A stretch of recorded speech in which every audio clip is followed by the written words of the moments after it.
ભાવનગર છે રંગીલું, ગુજરાતી મૂવી લાગણી આવી રહ્યું છે એકદમ મોજીલું. નમસ્કાર મિત્રો, હું છું જિગ્નેશ સોલંકી. લાગણી મૂવી વિશે વાત કરું તો આ મૂવીમાં તમને જોવા મળે છે એક પિતાની દીકરી પ્રત્યેની લાગણી, દીકરીની પિતા પ્રત્યેની લાગણી, બે મિત્રો વચ્ચેની લાગણી, બે પ્રેમીઓ વચ્ચેની લાગણી, અને એ સિવાય આ મૂવીમાં છે કોમેડી, ધમાલ અને એન્ટરટેનમેન્ટથી ભરપૂર. લાગણી મૂવીના ડાયરેક્ટર રાહુલભાઈ વેગડ ઉર્ફે બકુલભાઈ એ છે આપણા ભાવનગરના, જેમની એક પોતાની યુટ્યુબ ચેનલ પણ છે.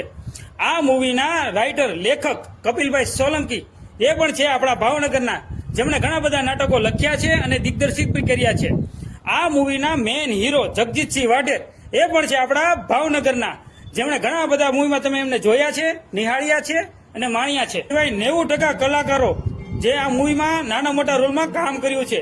તો ભાવનગરની પ્રિય જનતાને મારી વિનંતી છે કે 17 એપ્રિલ 2026 ને શુક્રવારે આપના નજીકના થિયેટરોમાં લાગણી મૂવીને ભરપૂર લાગણી વરસાવો, ભાવનગરના કલાકારોને પ્રોત્સાહન કરો. આભાર.